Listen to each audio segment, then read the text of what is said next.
Shalom,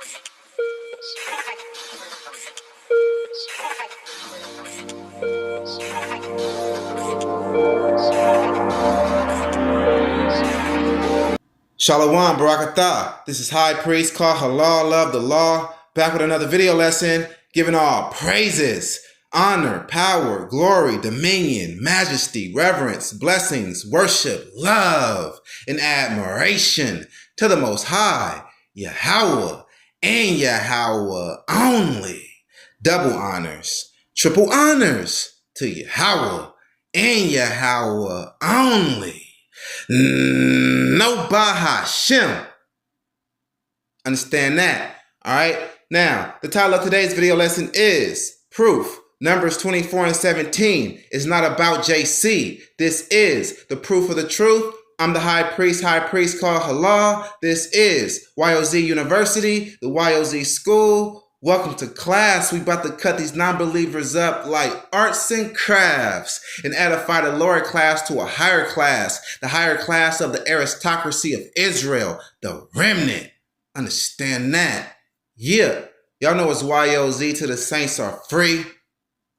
And we hear yet another one. Proof. Numbers 24 and 17 is not about JC. And I'm here to motivate you, to inspire you, to encourage you, and to reassure you that you are in the full truth, serving the Most High God, Yahweh alone, Yahweh only, and to stay stumped down for the Most High God, keeping his law, statutes, and commandments.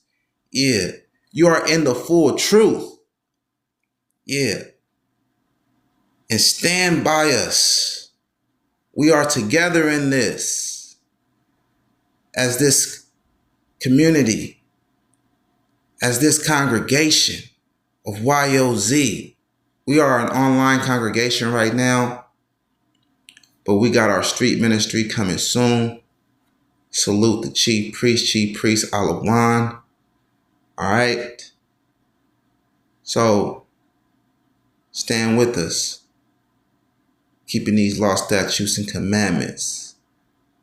Abide by it, live by it, and die by it. Die gloriously and live, because there is no death within the one and only true living God, Yahweh. We're going to pass on and get the kingdom on the second earth, right? But now, here, we must do the work. Yeah, we are in a work-based salvation. We must keep the law, statutes, and commandments, because keeping the commandments is the determining factor of righteousness. Who's righteous and who's not. Keeping the commandments is the standard of righteousness. If you keep the commandments, you're righteous. If you don't keep the commandments, you're wicked. And that's how we know who's righteous and who's wicked, by if they're keeping the commandments or not. All right? So keep the commandments. In the first commandment, Exodus 20 and 3, thou shalt have no other gods before me. That's the first commandment and most important commandment in the New Testament. Literally, deliberately goes against that, contradicts that, and tries to override that. With John 14 and 6, with the fictional character JC saying, he is the way, the truth, and the life, and no one comes to the Father but through him. That's having a God before Yahweh, making you break the first commandment, the most important commandment, Exodus 20 and 3. Thou shalt not have any other gods before me. But if you have to go through JC, then you have a God before Yahweh. You have a God in front of Yahweh. You are an idolater. So that's why we are pulling our people out of the New Testament. The New Testament is Christianity, and our people need to come up out of it. The New Testament is an idolatry trap by our enemies, the Edomite Greek Romans. Yes, the New Testament was originally written in Koine Greek, the language of the Greeks, the arch enemies of Israel. All right? Yeah, we are the Israelites. So-called Negroes, so-called African Americans, so-called black people. the descendants of the transatlantic slave trade. We are the Israelites, the biblical Israelites, blood authentic Israelites. And what's required of us is that we serve the Most High God, Yahweh only. And don't let the New Testament discourage you. Don't let it make you ashamed to return to the Most High God, Yahweh alone. And definitely don't let this damn New Testament make you afraid, because the New Testament uses fear tactics. It'll make you believe that you're a wicked Pharisee that's against the divine plan of the Most High God. It'll make you believe that you're some type of antichrist devil. But look, check this out. And I rebuke the wandering of your minds. Okay, but check this out. There's no Hebrew word for antichrist. So in our Hebrew culture, an antichrist don't exist. So don't let them scare you with that. Don't let them call you no antichrist just because you don't want to believe in their fictional character, Invisible Idol JC, Idol Shy. There's no Hebrew word for antichrist. Antichrist is one word. Now you can take two Hebrew words and make the word antichrist, but antichrist is one word. It's a complete Greek made up word. Okay? And then they will want to say, oh, well, we're not really worried about the language. It's more of the spirit. Okay, well, we don't practice Greek spirituality. We practice Hebrew spirituality. Okay? So you have to watch out for your own people, because they will try to finesse you into idolatry. They got nothing on us but want to call us an antichrist that we cannot find in the scriptures. The Most High God, he didn't tell none of the prophets about an antichrist. It's not in there. JC is not in the Tanakh. And that's what we've been proving in this Proof of the Truth series. You know, we've been untwisting the twist that Christianity put on the Tanakh with their false doctrine that every prophecy of a coming Savior in the Tanakh is about JC.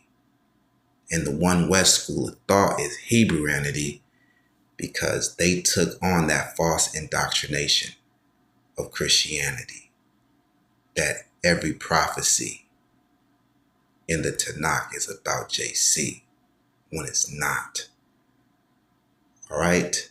Come back to the Most High God, Yahweh Akkad. He wants that divine line with you and him.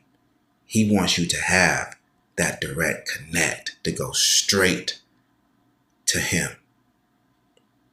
We're not praying in the name of no idols, no other gods. There's only one true living God, Yahweh. Right? And our God is real. He has real feelings, real emotions, and us as a people, we hurt the Most High God's feelings by allowing these heathen nations to trick us and to fool us, to pull one over on us. We let these dumb, pagan, heathenistic nations fool us with their writings that's originally written in their native tongue, the New Testament written in Greek, the unholy Quran written in Arabic. And they are trying to override our Hebrew scriptures, trying to rewrite it. Right? So We can't allow that to fool us. We got to make our God proud of us, not ashamed of us, not disappointed in us. We can make our God pleased with us, satisfied with us by just staying stumped down to the Torah, our foundation. The Most High God does not change. So we must operate in our true spiritual power, activate our power, live in it. When we serve the Most High God, we get spiritual powers, the power to be wise, the power of discernment, right? We must know Isaiah 8:20, from the law to the testimony, from the law to the prophets. If they speak not according to this word, that is because there is no light in them. And the New Testament and the unholy Quran does not line up with the Tanakh. Okay? Ecclesiasticus chapter 4, verse 28. Strive for the truth unto death, and Yahweh shall fight for thee. So if you are a Christian light and you believe in idol shy, you're supposed to be watching this video right now. You are supposed to be seeking the truth. That's what you're supposed to be doing. Right?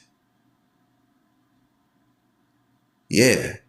Strive for the truth unto death, and Yahweh shall fight for you. So what do that mean?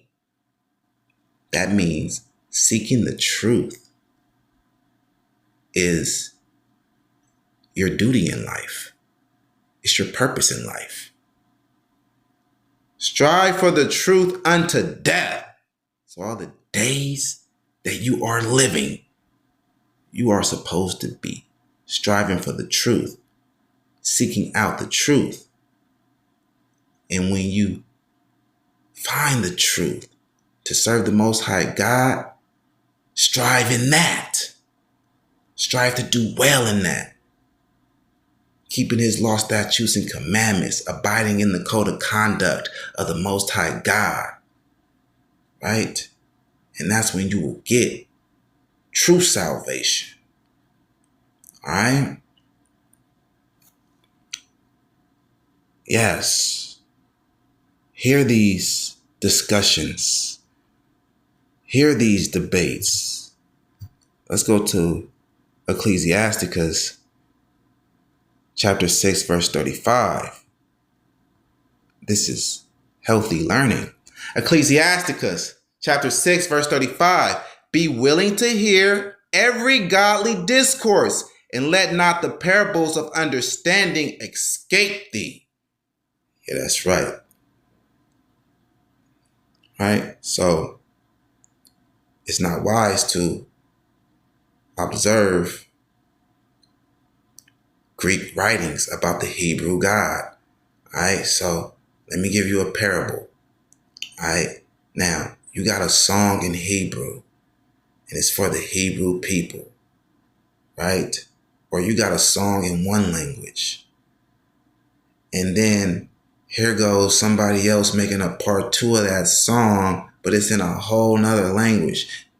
What will make you think that this part two is for the same audience that part one was for in a whole nother language? Right? That's like what's going on with the New Testament. The New Testament is in a whole nother language. How is it for the Hebrews? What makes you think that it's for the Hebrews? The Most High God shows his word unto Jacob.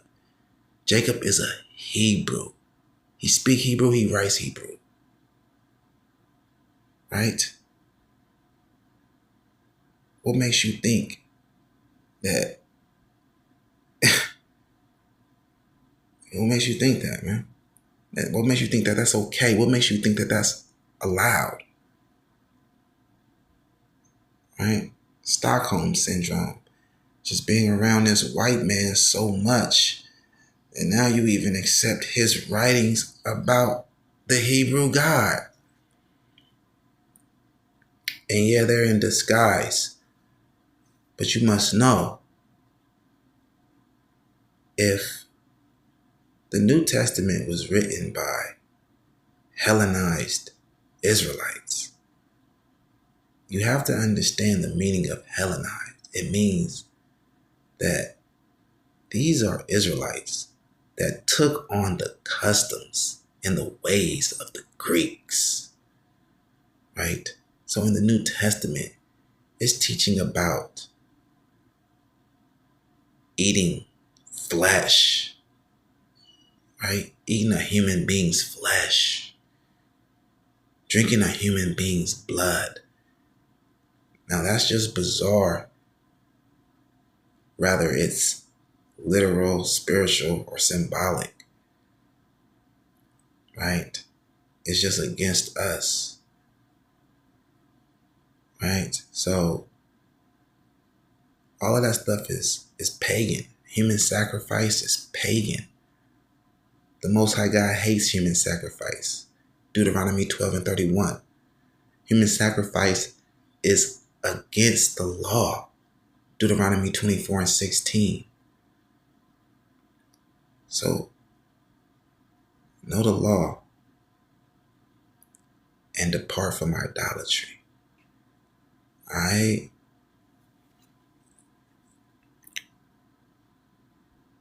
So once again, for these people that's saying, oh, well, it's not about the language, it's more about the spirit. We want to go off the spirit. Look, we don't practice Greek spirituality. And if you are observing Greek literature, then you are practicing Greek spirituality. We practice Hebrew spirituality. The Hebrew scriptures tells us how to serve God, how to please God. And the Hebrew scriptures tells us serving the Most High God, Yahweh alone, pleases the Most High God and brings us salvation. It brings us salvation of the soul, and it also brings us salvation from captivity, the captivity that we're in now. Okay? So let's get off into this. Let's go to Numbers. We're going to Numbers 24 and 17.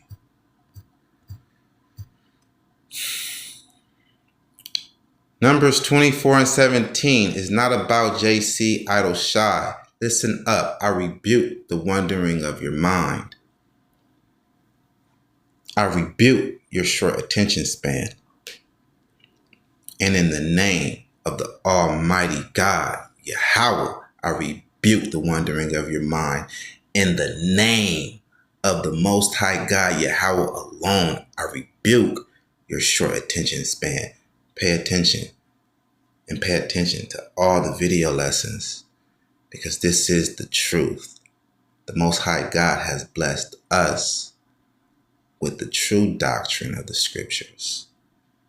All right, the true teachings of the scriptures, of his word, the true understanding of his word. Numbers 24:17. I shall see him, but not now. I shall behold him, but not nigh.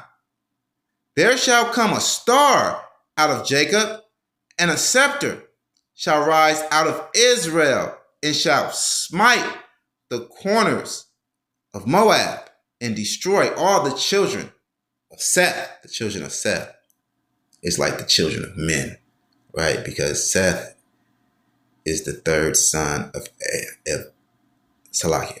Seth is the third son of Adam and Eve, right? So that's just meaning the children of men. All right. So when did JC smite the corners of Moab? Because this doesn't say someone is going to be coming a second time, right? It says, I shall see him, but not now. I shall behold him, but not nigh. There shall come a star out of Jacob. Not, there shall come a second time a star out of Jacob. But there shall come a star out of Jacob, and a scepter shall rise out of Israel, and shall smite the corners of Moab, and destroy all the children of Seth. All right. So when did JC do that? Because Christianity and One West Hebrewanity say this is about JC Idle Shai. It's more in this prophecy. Verse 18, and Edom shall be a possession, Seir also shall be a possession for his enemies, and Israel shall do violently. So Edom shall be a possession. If you are saying this is about JC, when did JC have the Edomites in possession? Right? Let's just play along with the fairy tale gospel. In JC time, JC was in possession of Edom. Right? And he was telling you to be a slave of Edom by telling you to render to Caesar what is Caesar's, to pay taxes to Edom. Caesar is Edom, right? The Romans are Edomites, right? Yeah. So also in the fairy tale gospel story, we see that JC is saying when you pay taxes to a nation that's not yours, you are their slaves. So JC is telling you to render to Caesar what is Caesar's, pay taxes to a nation that is not yours. Why will a savior of Israel tell you to do something that is making you a slave? All right. So this is not about JC. All right. JC wasn't a warrior. JC wasn't a mighty man. JC was a pacifist. He was a feminist. Okay. He was anti-war because he's a wicked device, a fictional character created by our arch enemies, the Edomites, to conquer us, to tell us to turn the other cheek. But this, Numbers 24 and 17, is about King David. All right.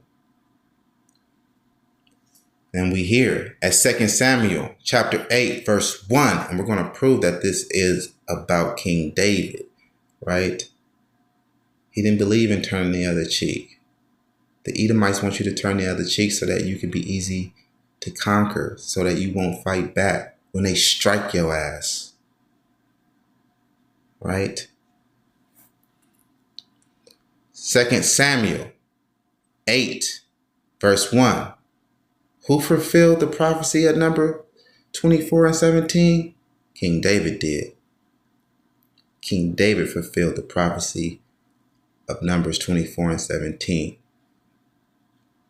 And we're about to prove it right now. 2 Samuel 8, verse 1. And after this, it came to pass that David smote the Philistines and subdued them. And David took Meth Gammah out of the hand of the Philistines. And he smote Moab. There we go. And measured them with a line, casting them down to the ground. There you go. Even with 2 lines measured he to put to death. There you go. and with one full line to keep alive.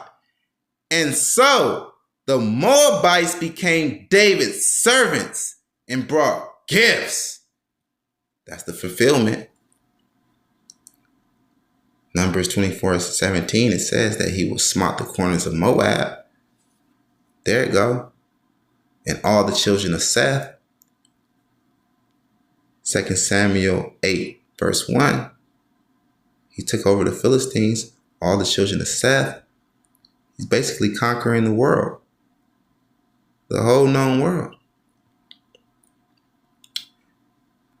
David smote also Hadadezer, the son of Rahab, king of Zobah, as he went to recover his border at the river Euphrates. And David took from him 1,000 chariots and 700 horsemen and 20,000 footmen. And David hauled all the chariot horses, but reserved of them 400 chariots. And when the Syrians of Damascus came to succor Hadadezer, king of Zobah, David slew the Syrians, 220,000 men. Okay. Then David put garrisons in Syria of Damascus, and the Syrians became servants to David and brought gifts, destroyed all the children of Seth. And Yahweh preserved David wheresoever he went. And David took the shields of gold that were on the servants of Hadadezer and brought them to Jerusalem. And from Bethtah and from Berothah, cities of Hadadezer, King David took exceeding much brass. When Toi, king of Hamath, heard that David had smitten all the host of Hadadezer,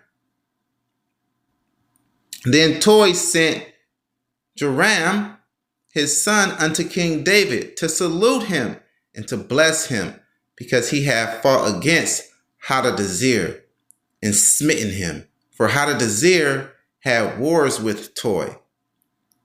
And Joram brought with him vessels of silver and vessels of gold and vessels of brass,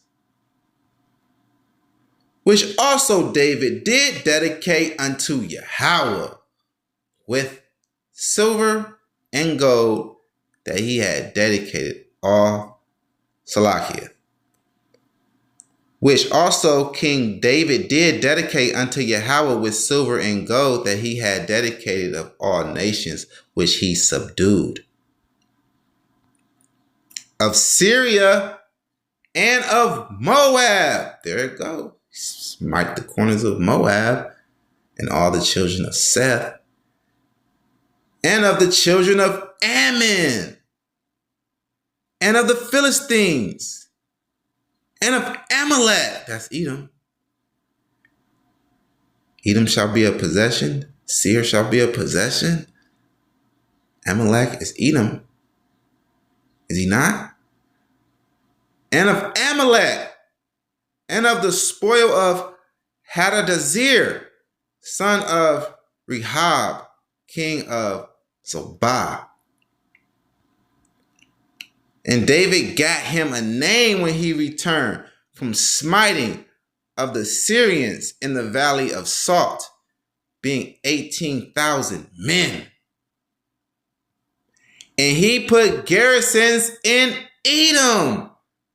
Throughout all Edom put he garrisons. And all they of Edom became David's servants. And Yahweh preserved David whithersoever he went. And all they of Edom became David's servants.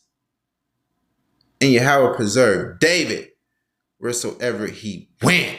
David is that mighty man of war, that star that's coming out of Jacob.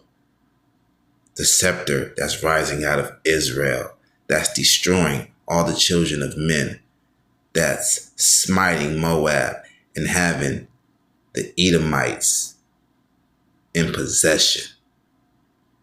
And all they of Edom became David's servants.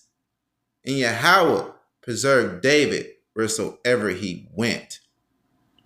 And David reigned over all Israel. The scepter that's rising out of Israel. It's David. And David executed judgment and justice unto all his people. It's David.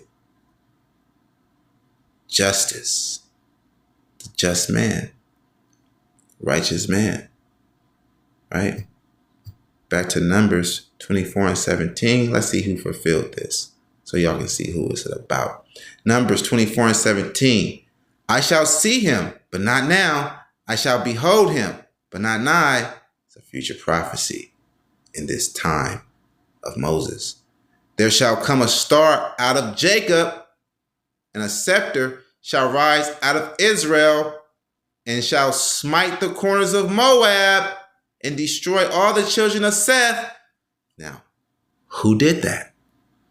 Was it King David or was it JC? Well, we just read that it was about King David. And how are you going to say it's about JC? Have you read the gospel? I know I have. It's not about JC. JC did none of this. None of what we read that King David was doing. He never went to war to smite anyone. Not even the people that was whipping him and beating him and crucifying him. Like, Christianity really got y'all twacked out, bugged out. And Edom shall be a possession. Seir also shall be a possession for his enemies. Mount Seir, that's Edom. All right, so let's go and prove that this is not about JC. JC is anti-war. He's against smiting anyone. JC is a sucker, man. Come on now, man. It's a fictional character, man. Just created to stop the zealots from rebelling against them, from fighting against them, just to stop the zealots from being zealots. You know what I'm saying? JC is a shadow band. That's basically what he is, man. He's a shadow band today, right?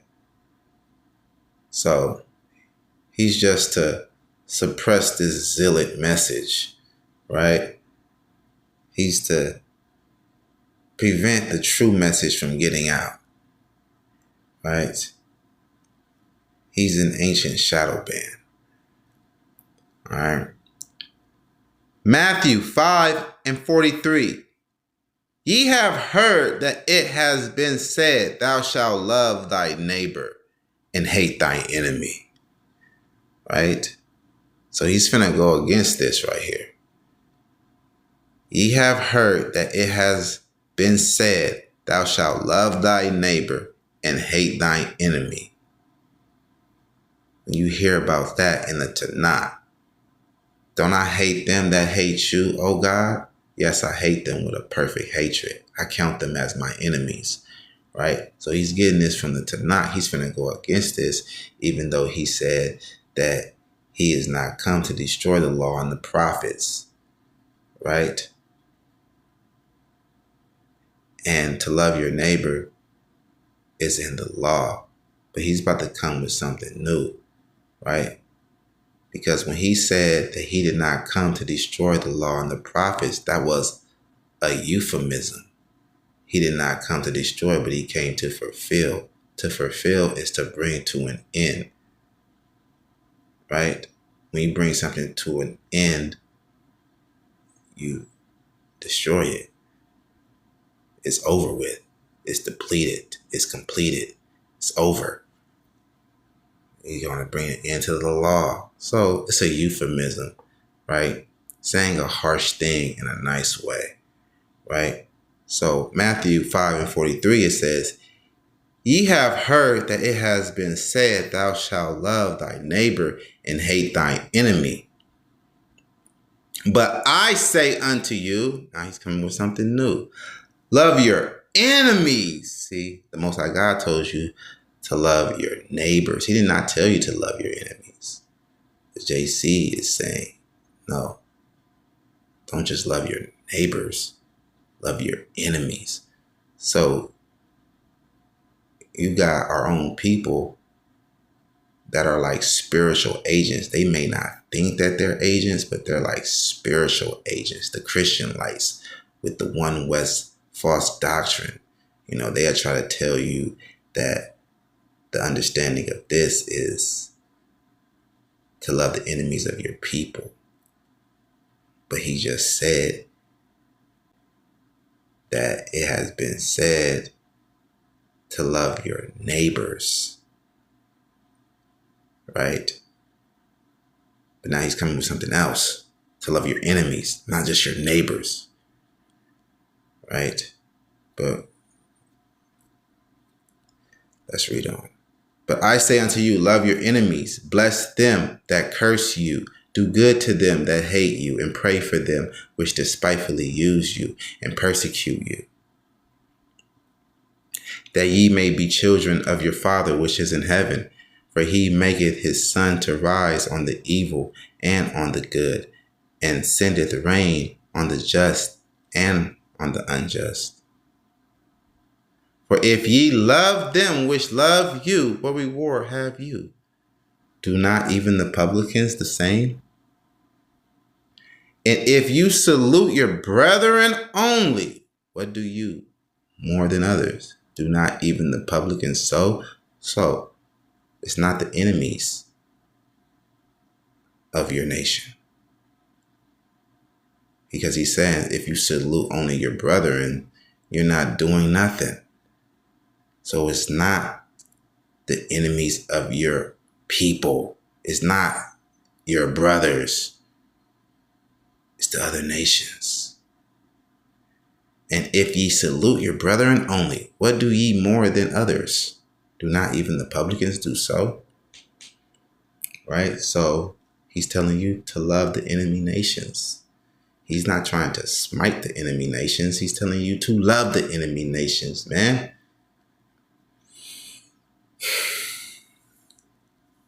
And that's it. Numbers 24:17 is not about JC. Sublime. When above nature things you love to find, when you realize what's wrong with paradise, to get there